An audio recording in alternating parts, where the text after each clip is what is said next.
So just so everybody knows where I'm at today, we have the passenger side inner and outer rocker panels. We have the driver's side inner and outer rocker panels. We got sections of the firewall. I haven't gotten the firewall just yet. Obviously the wheels are here. I have the seat pans.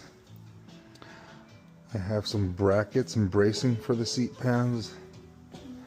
I also have the full floor. The whole floor pan is over on the side of the house. That will be going on really soon. Just an update of the Camaro.